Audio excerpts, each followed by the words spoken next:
Lazarus was sick. He was from Bethany, the village of Mary and her sister Martha.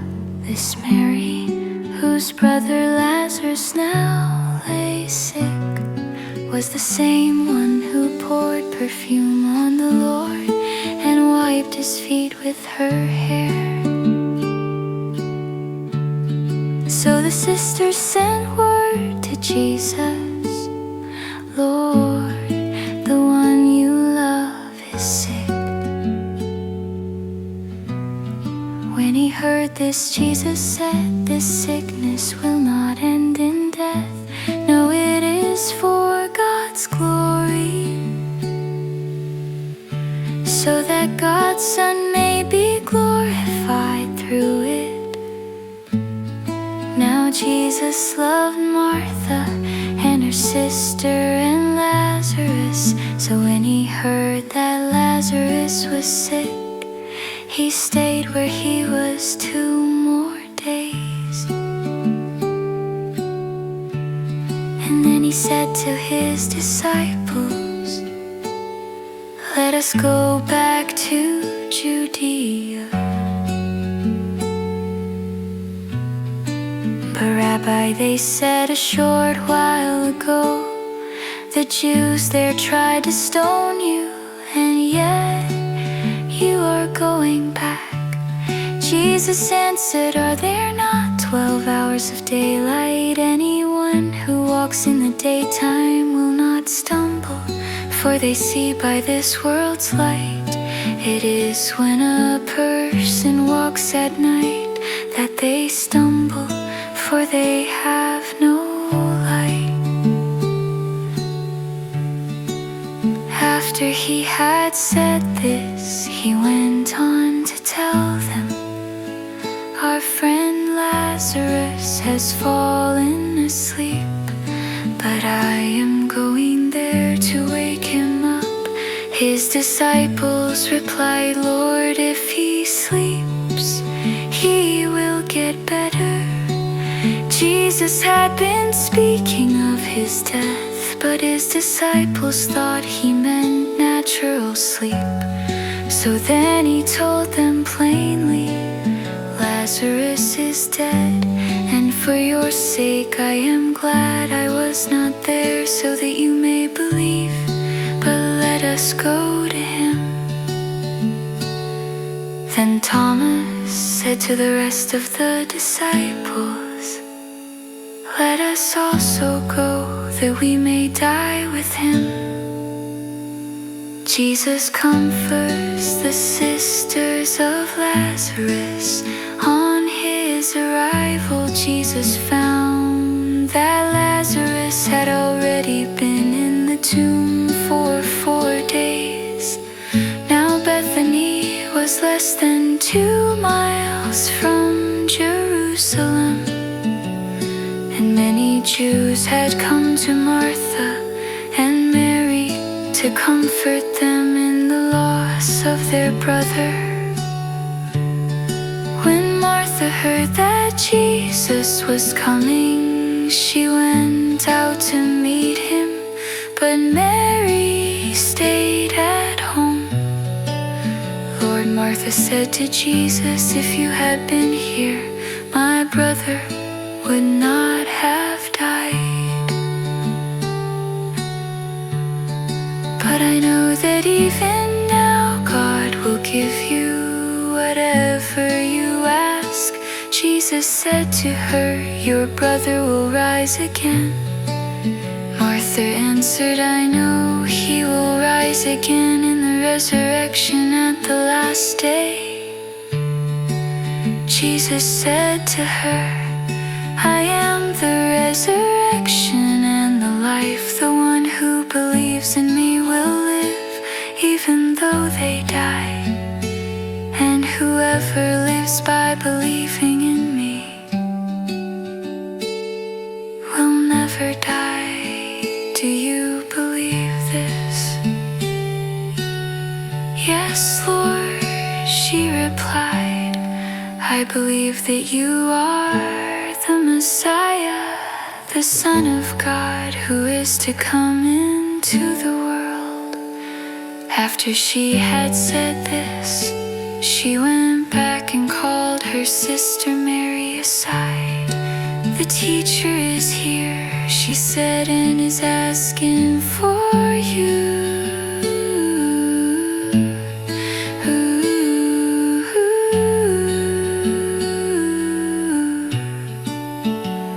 When Mary heard this, she got up quickly and went to him. Now Jesus had not yet entered the village, but was still at the place where Martha had met him.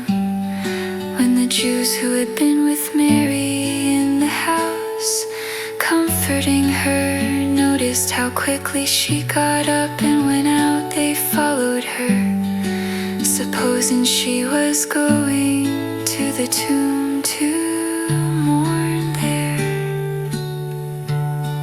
When Mary reached the place where Jesus was and saw him, she fell at his feet and said, "Lord, if you had been here, my brother would not have died." When Jesus saw her weeping, and the Jews who had come along with her also weeping, he was deeply moved in spirit and troubled. "Where have you laid him?" he asked. "Come and see, Lord," they replied. Jesus wept. Then the Jews said, "See how he loved him." But some of them said, "Could not he who opened the eyes of the blind man have kept this man from dying?"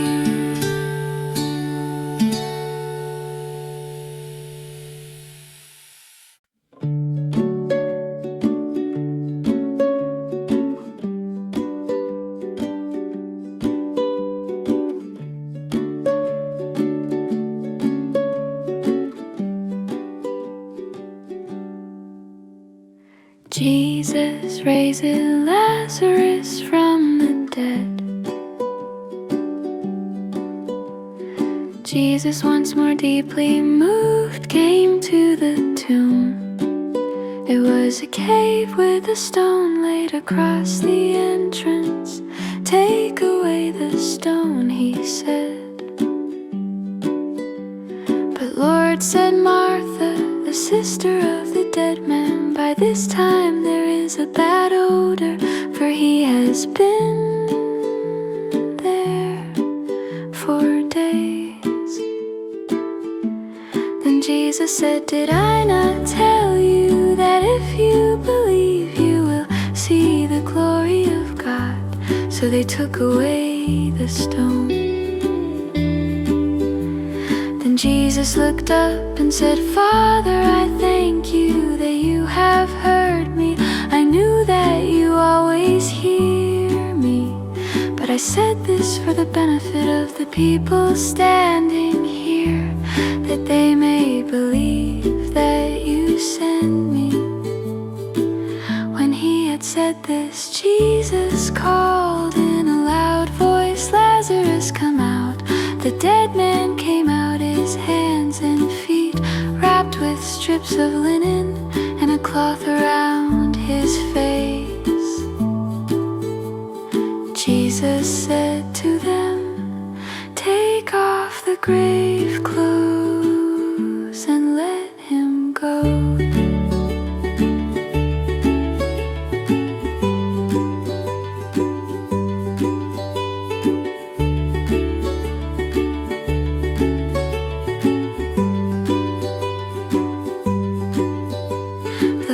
To kill Jesus, therefore many of the Jews who had come to visit Mary and had seen what Jesus did believed in him.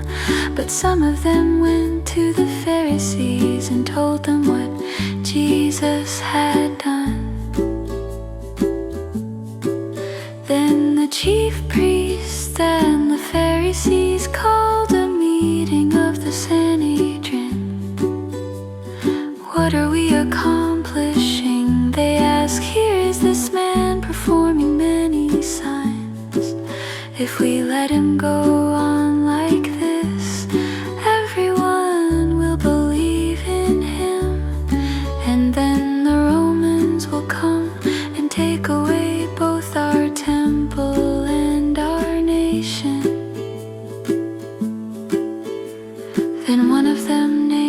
Caiaphas, who was high priest that year, spoke up, "You know nothing at all.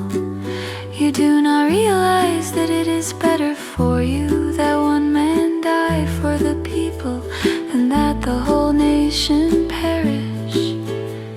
He did not say this on his own, but as high priest that year he prophesied that Jesus would die for the Jewish nation, and not only for that nation, but also for the scattered children of God, to bring them together and make them one.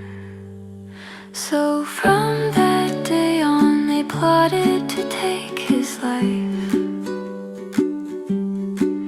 Therefore Jesus no longer moved about publicly among the people of Judea. Instead he withdrew to a region near the wilderness, to a village called Ephraim, where he stayed with his disciples.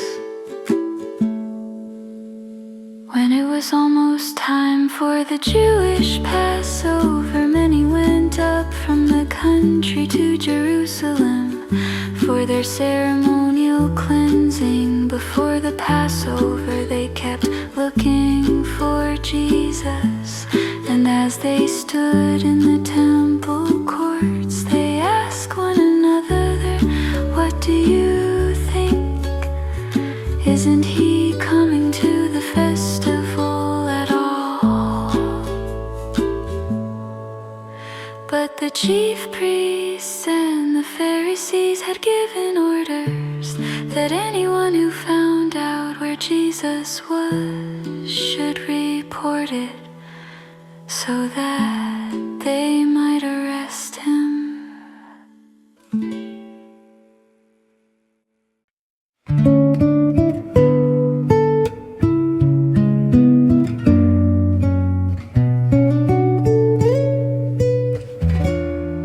Six days before the Passover, Jesus came to Bethany, where Lazarus lived, whom Jesus had raised from the dead. Here a dinner was given, and Jesus honored Martha served, while Lazarus was among those reclining at the table with him. Then Mary took about a pint of pure nard, an expensive perfume. She poured it on Jesus' feet and wiped his feet with her hair, and the house was filled with the fragrance of the perfume. But one of his disciples, Judas Iscariot, who was later to betray him, objected, "Why wasn't this perfume sold and the money given to the poor? It was worth a year's wages." He did not say this because he cared about the poor, but because he was a thief. As keeper of the money bag, he used to help himself to what was put into it. "Leave her alone," Jesus replied. "It was intended that she should save this perfume for the day of my burial. You will always have the poor among you, but you will not always have me." Meanwhile, a large crowd of Jews found out that Jesus was there and came, not only because of him, but also to see Lazarus, whom he had raised from the dead. So the chief priest made plans to kill Lazarus as well, for on account of him many of the Jews were going over to Jesus and believing in him. Jesus comes to Jerusalem as king. The next next day, the great crowd that had come for the festival heard that Jesus was on his way to Jerusalem. They took palm branches and went out to meet him, shouting, Hosanna! Blessed is he who comes in the name of the Lord. Blessed is the King of Israel. Jesus found a young donkey and sat on it. As it is written, do not be afraid, daughter Zion. See, your king is coming, seated on a donkey's colt. At first his disciples did not understand all this. Only after Jesus was glorified did they realize that these things had been written about him, and that these things had been done to him. Now the crowd that was with him when he called Lazarus from the tomb and raised him from the dead continued to spread the word. Many people, because they had heard that he had performed this sign, went out to meet him. So the Pharisees said to one another, see, this is getting us nowhere. Look how the whole world has gone after him.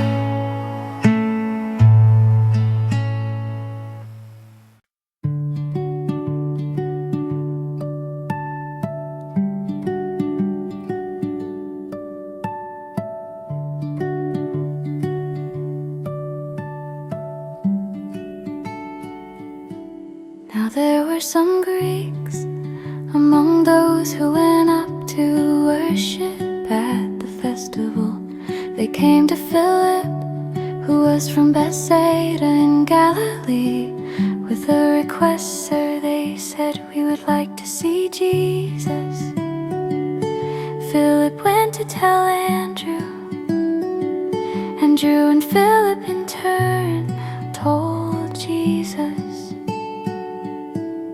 Jesus replied, the hour has come for the Son of Man to be glorified.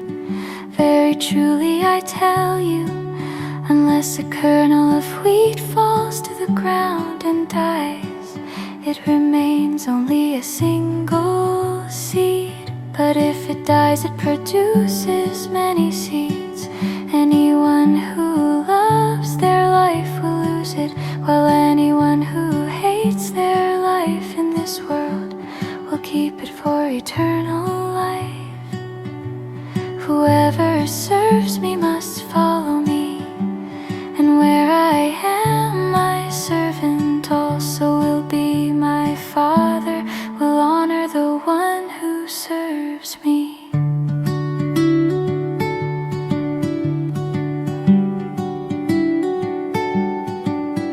Now my soul is troubled, and what shall I say? Father, save me from this hour. No, it was for this very reason I came to this hour. Father, glorify your name. Then a voice came from heaven, I have glorified it, and will glorify it again. The crowd that was there and heard it said it had thundered. Others said an angel had spoken to him. Jesus said, this voice was for your benefit, not mine. Now is the time for judgment on this world. Now the prince of this world will be driven out, and I, when I am lifted up from the earth, will draw all people to myself.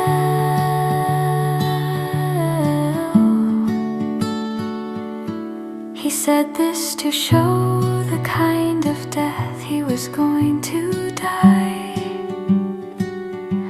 The crowd spoke up, "We have heard from the Lord that the Messiah will remain forever.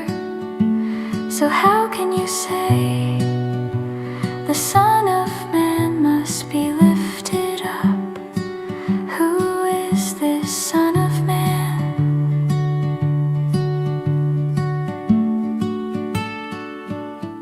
Then Jesus told them, "You are going to have the light just a little while longer. Walk while you have the light before darkness overtakes you. Whoever walks in the dark does not know where they are going. Believe in the light while you have the light, so that you may become children of light."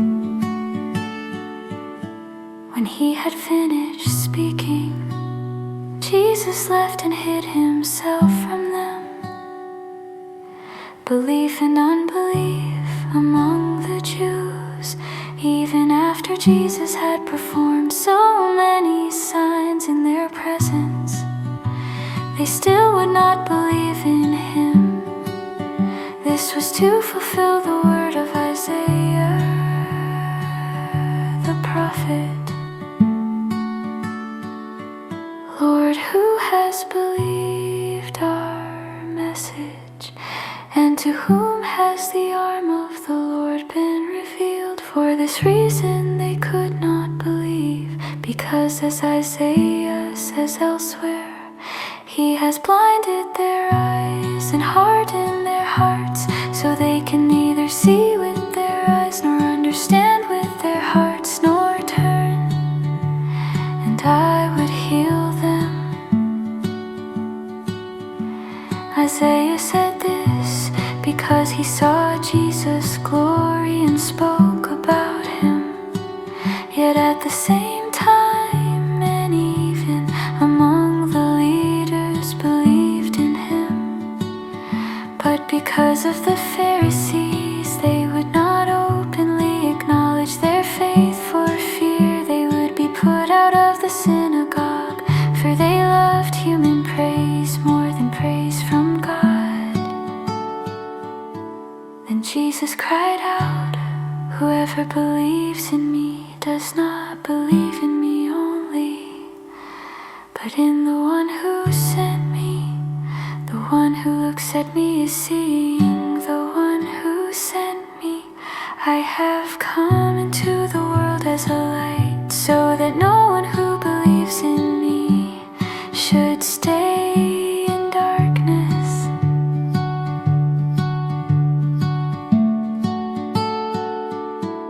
If anyone hears my words but does not keep them, I do not judge that person, for I did not come to judge the world, but to save the world. There is a judge for the one who rejects me and does not accept my words. The very words I have spoken will condemn them at the last day. For I did not speak on my own, but the Father who sent me commanded me to say all that I have spoken. I know that his command leads to eternal life. So whatever I say is just what the Father has told me to say.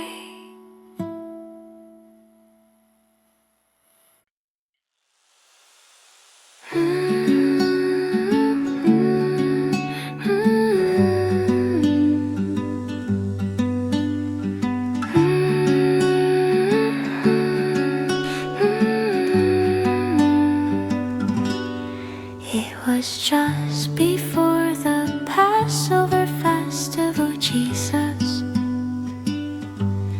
knew that the hour had come for him to leave this world. go to the Father, having loved his own who were in the world. He loved them to the end. The evening meal was in progress, and the devil had already prompted Judas, the son of Simon Iscariot, to betray Jesus. Jesus knew that the Father had put all things under his power, and that he had come from God and was returning to God.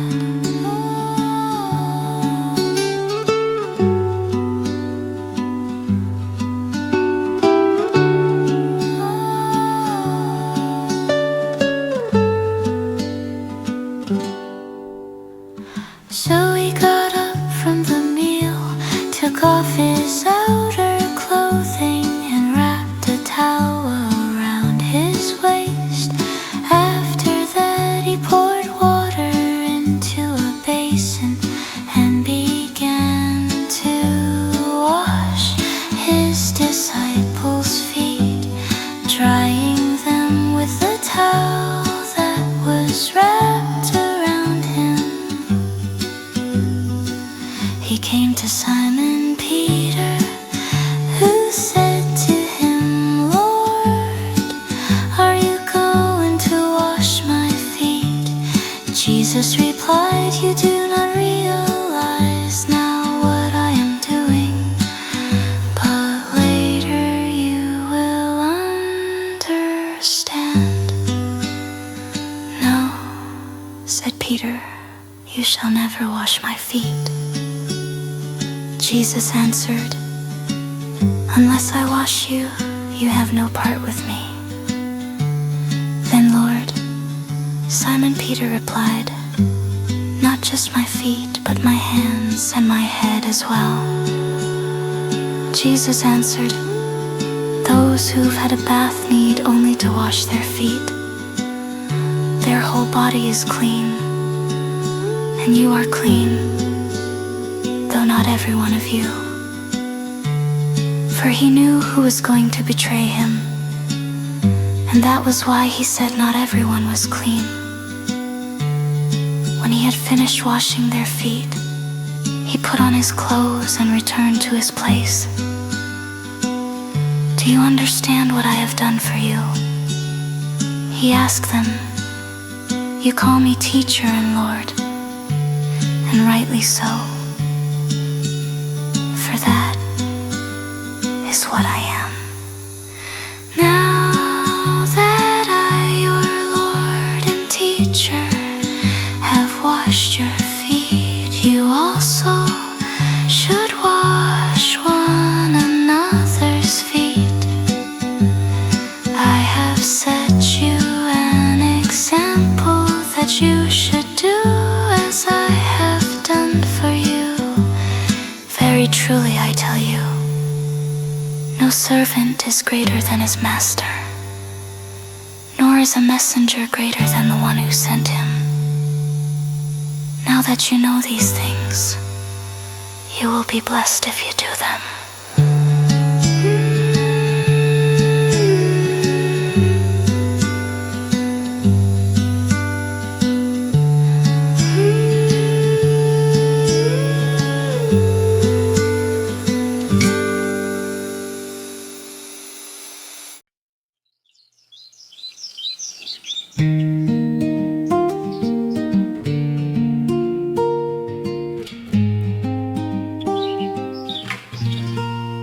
I am not referring to all of you. I know those I have chosen, but this is to fulfill this passage of Scripture. He who shared my bread has turned against me. I am telling you now before it happens, so that when it does happen, you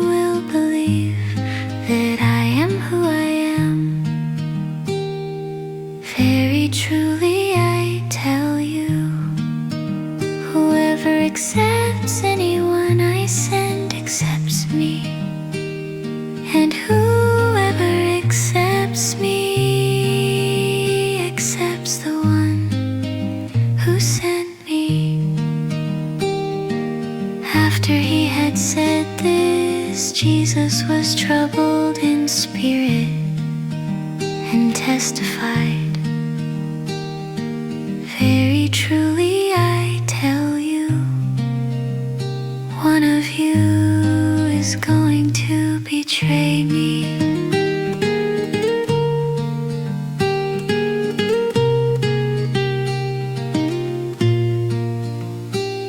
His disciples stared at one another, at a loss to know which of them he meant one of them. The disciple whom Jesus loved was reclining next to him. Simon Peter motioned to this disciple and said, "Ask him which one he means." Leaning back against Jesus, he asked him, "Lord, who is it?" Jesus answered, "It is the one to whom I will give this piece of bread when I have dipped it in the dish." Then dipping the piece of bread, he gave it to Judas, the son of Simon Iscariot. As soon as Judas took the bread, Satan entered into him. So Jesus told him, "What you are about to do, do quickly." But no one at the meal understood why Jesus said this to him. Since Judas had charge of the money, some thought Jesus was telling him to buy what was needed for the festival, or to give something to the poor. As soon as Judas had taken the bread, he went out, and it was night.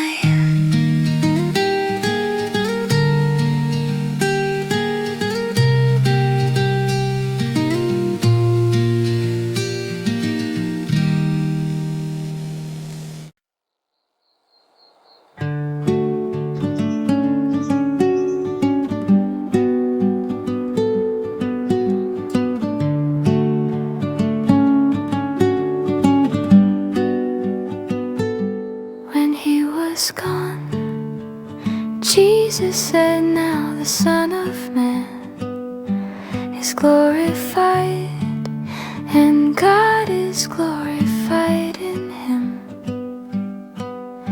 If God is glorified in him, God will glorify the Son in himself, and will glorify him at once."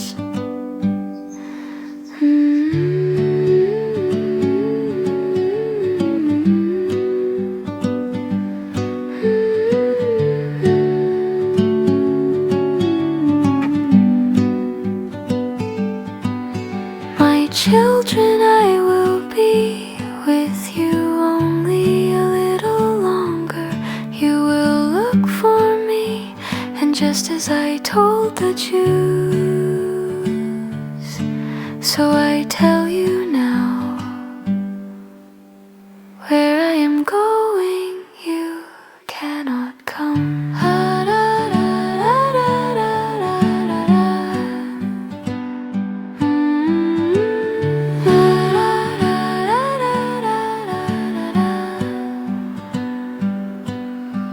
A new command I give you, love one another. As I have loved you, so you must love one another. By this everyone will know that you are my disciples, if you love one another.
be trouble. You believe in God, believe also in me. My Father's house has many rooms. If that were not so, would I have told you that I am going there to prepare a place for you? And if I go and prepare a place for you, I will come back and take you to be with me, that you also may be where I am. You know the way to the place where I am going.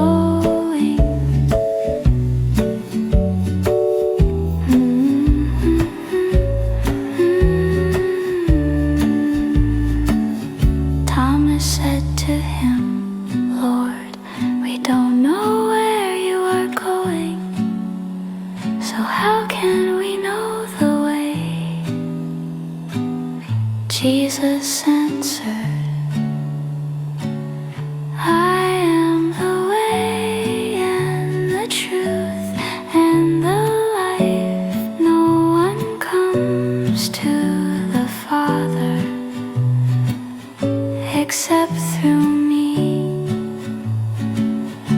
If you really know me, you will know my Father as well. From now on you do know him and have seen him. Philip said, Lord, show us the Father, and that will be enough for us. Jesus answered, don't you know me, Philip?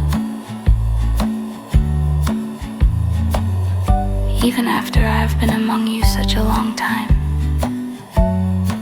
anyone who has seen me has seen the Father.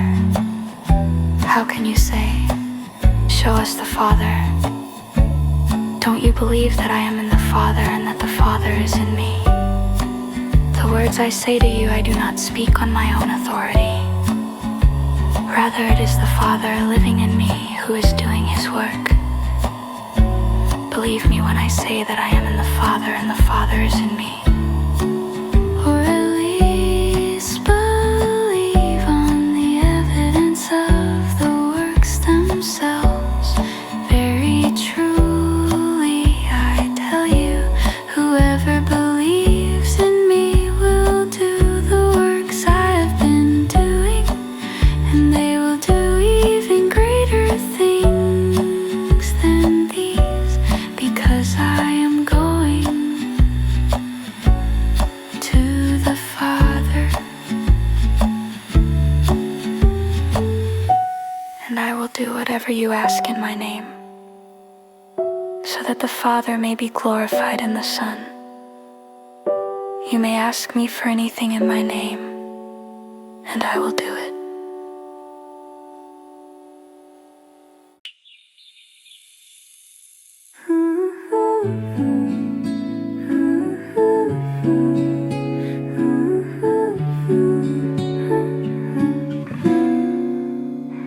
If you love me, keep my commands, and I will ask the Father, and he will give you another advocate to help you and be with you forever, the Spirit of truth. The world cannot accept him because it neither sees him nor knows him. But you know him, for he lives with you and will be in you. I will not leave you as orphans, I will come to you before long.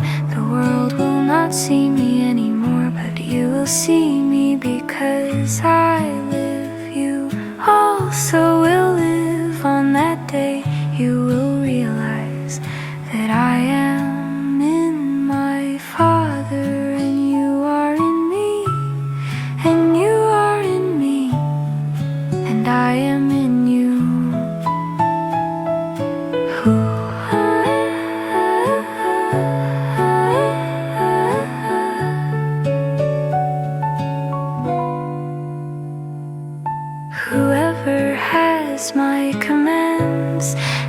keeps them is the one who loves me. The one who loves me will be loved by my Father, and I too will love them and show myself to them. Then Judah said, "But Lord, why do you intend to show yourself to us and not to the world?" Jesus replied, "Anyone who loves me will obey my teaching. My Father will love them, and we will come to them and make our home with them. Anyone who does not love me will not obey my teaching." These words you hear are not my own. They belong to the Father who sent me. All this I have spoken while still with you. But the Advocate, the Holy Spirit, whom the Father will send in my name, will teach you all things and will remind you everything I have said to you. Peace I leave with you, my peace I give you. I do not give to you as the world gives. Do not let your hearts be troubled, and do not be afraid. You heard me say, I am going away, and I am coming back to you.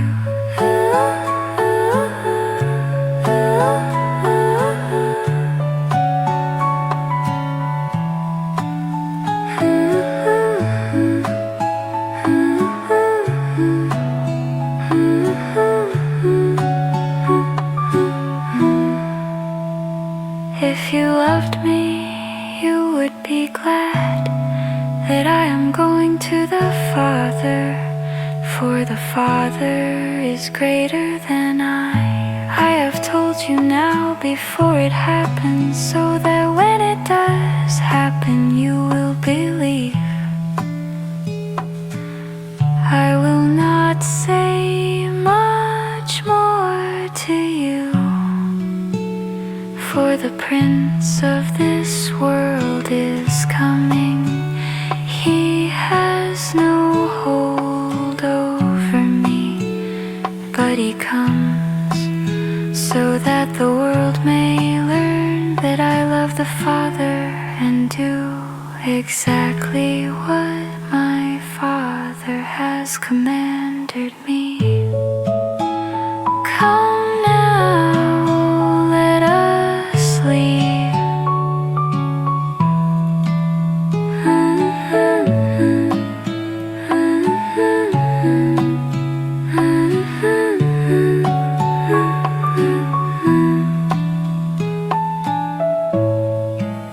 Come now, let us leave.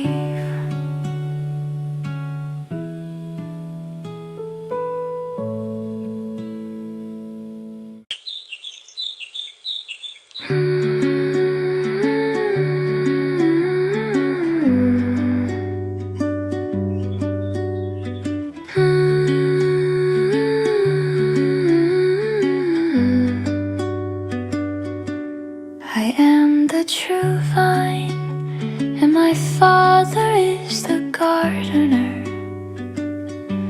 He cuts off every branch in me that bears no fruit, while every branch that does bear fruit he prunes, so that it will be even more fruitful. You are already clean because of the word I have spoken to you. Remain in me as I also remain in you. No branch can bear fruit by itself, it must remain in the vine. Neither can you bear fruit unless you remain in me.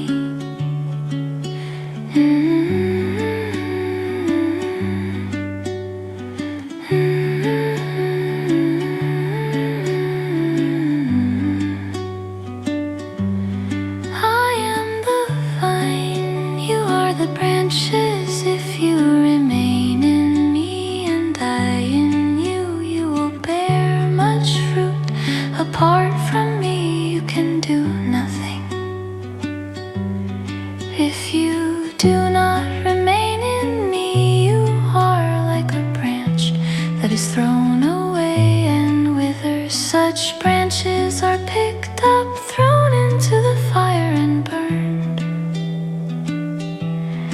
If you remain in me and my words remain in you,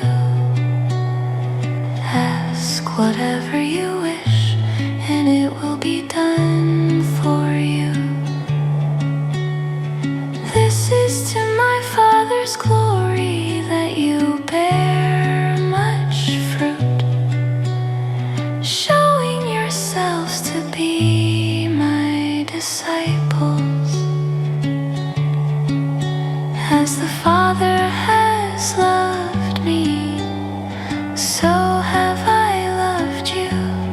Now remain in my love. If you keep my commands, you will remain in my love, just as I have kept my Father's commands and remain in his love.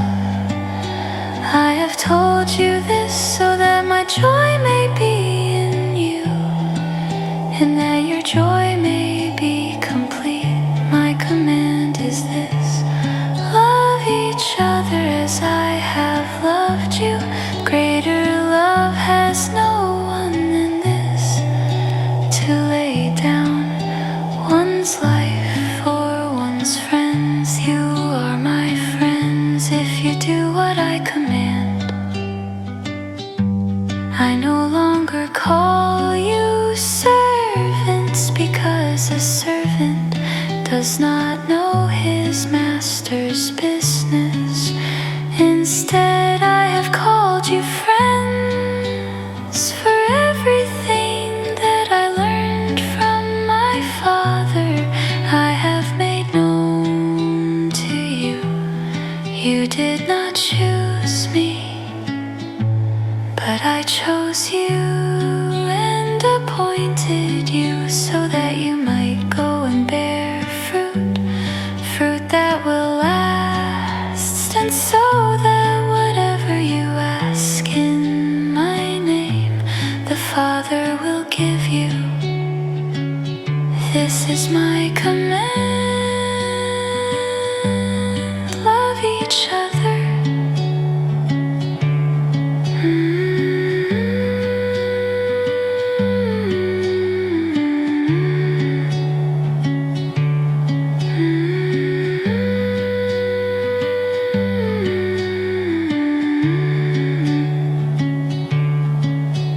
If the world hates you, keep in mind that it hated me first. If you belong to the world, it would love you as its own. As it is, you do not belong to the world, but I have chosen you out of the world. That is why the world hates you. Remember what I told you: a servant is not greater than his master. If they persecuted me, they will persecute you also. If they obeyed my teaching, they will obey yours also. They will treat you this way because of my name, for they do not know the one who sent me.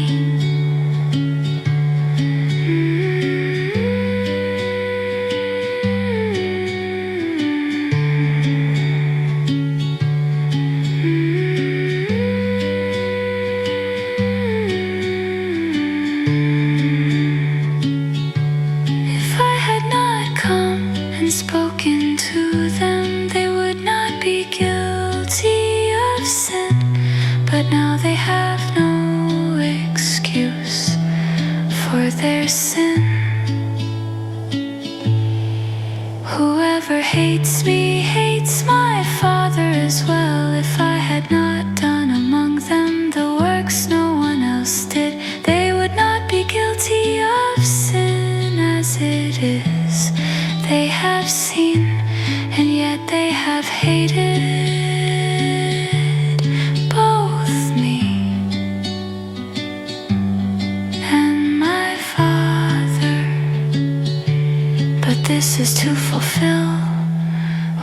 is written in their lore.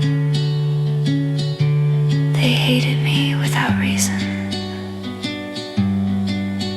When the advocate comes, whom I will send to you from the Father, the Spirit of truth who goes out from the Father,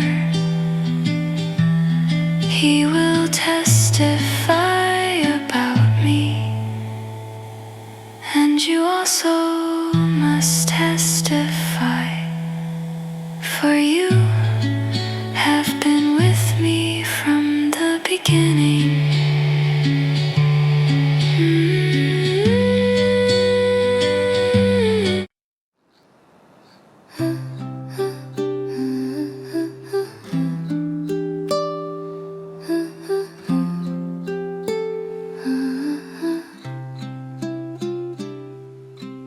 All this I have told you so that you will not fall away.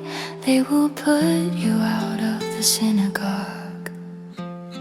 In fact, the time is coming when anyone who kills you will think they are offering a service to God. They will do such things because they have not known the Father or me. I have told you this so that when their time comes, you will remember that I warned you about them. I did not tell you this from the beginning because I was with you, but now I am going to Him who sent me. None of you asks me, where are you going? Rather, you are filled with grief because I have said these things.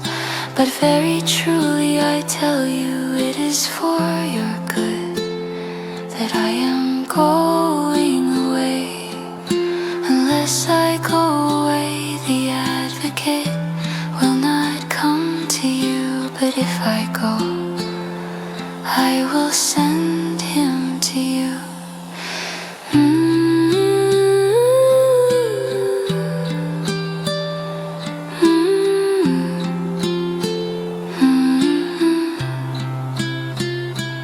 When he comes, he will prove the world to be in the wrong about sin and righteousness and judgment.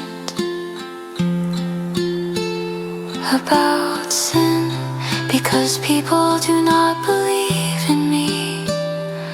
About righteousness, because I am going to the Father where you can see me no longer. And about judgment, because the prince of this world now stands condemned. I have much more to say to you, more than you can now bear. But when He, the Spirit of truth, comes, He will guide you into all the truth. He will not speak on His own. He will speak only what He hears, and He will tell you what is yet to come.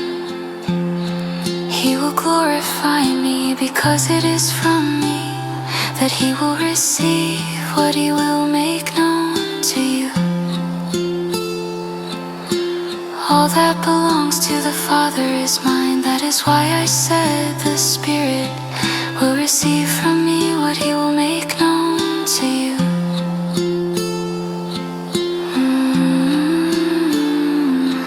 The disciples' grief will turn to joy. Jesus went on to say, in a little while you will see me no more, and then after a little while you will see me. At this, some of His disciples said to one another, what does He mean by saying, in a little while you will see me no more, and then after a little while you will see me? And because I am going to the Father, they kept asking, what does He mean by a little while? We don't understand. understand what he is saying. Jesus saw that they wanted to ask him about this, so he said to them, "Are you asking one another what I meant when I said in a little while you will see me no more, and then after a little while you will see me? Very truly I tell you, you will weep and mourn while the world rejoices. You will grieve, but your grief will turn to joy. A woman giving birth to a child has pain because her time has come.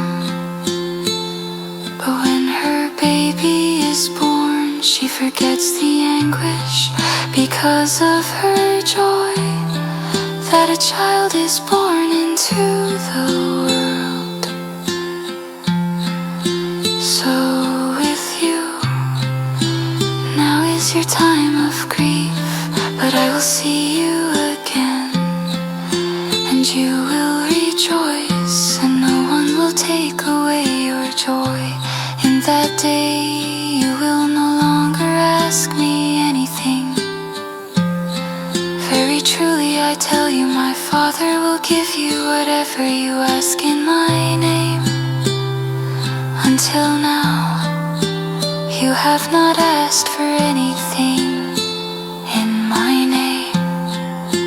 Ask and you will receive, and your joy will be complete.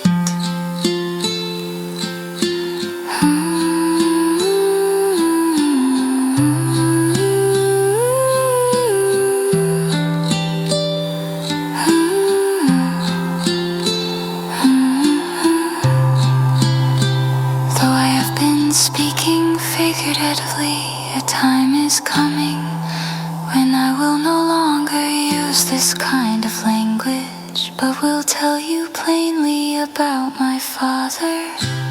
In that day you will ask in my name. I'm not saying that I will ask the Father on your behalf. No, the Father himself loves you because you have loved me and have believed that I came from God. I came from the Father and entered the world. Now I'm leaving the world and going back to the Father.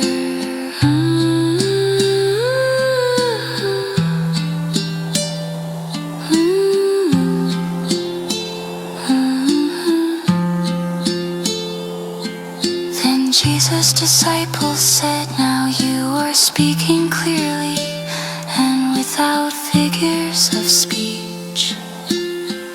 Now we can see that you know all things and that you do not even need to have anyone ask you questions. This makes us believe that you came from God. Do you now believe?" Jesus replied, "A time is coming, and in fact has come, when